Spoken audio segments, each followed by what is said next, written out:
These are hands down the easiest, yummiest rolls I've ever made. Start by putting 3/4 cups of sugar in your mixing bowl.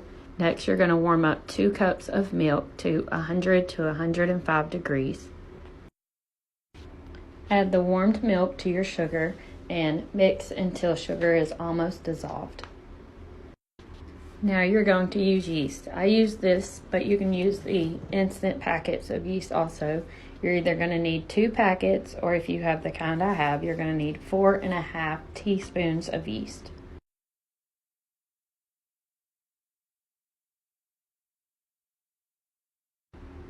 Give it a good mix until it's nice and frothy, and then you're going to let it and leave it for 10 minutes until it gets nice, bubbly, and foamy on the top. If yours does not get foamy on the top, your yeast might not be good. I'm speaking from experience when I say that because I use yeast that was old and I did not know it was old. Anyways, next you're going to need 2 eggs. I cracked my eggs in a bowl beforehand because nobody wants eggshells in their bread. Take your 2 eggs and add them to your yeast milk mixture. You're going to use that same bowl that I just cracked eggs in because, dishes.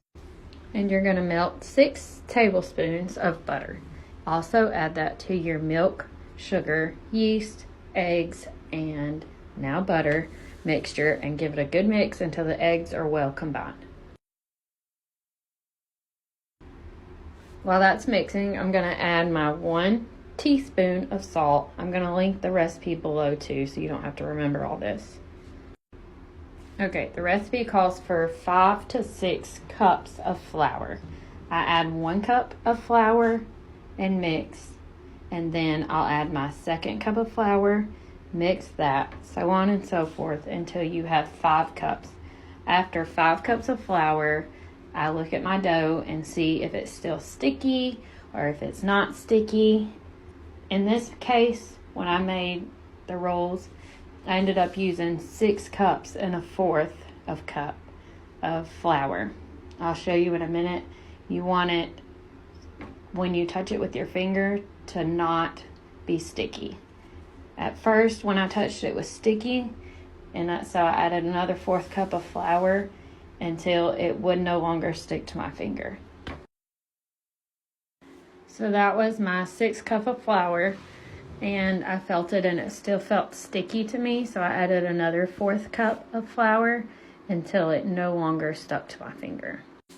After your dough is nice and smooth and no longer sticky, this is the part where you would usually knead it for 10 minutes, but I let my mixer mix it for 5 minutes instead.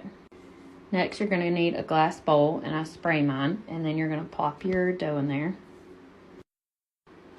I use glass so that I can see when it doubles in size.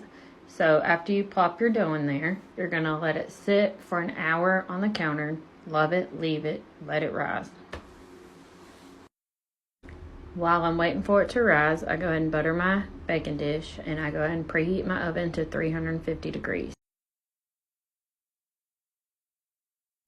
Once your dough has doubled in size, you're going to punch it down and get all the air out. You're going to flour a clean countertop and dump your dough on top of your flour. Roll it into a little less than 1/2 inch thick dough.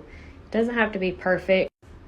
You're going to cut your flat dough into strips. I do about 4 inches long, and then I fold them 1/3 of the way and then fold them over one more time and place them in my buttered dish.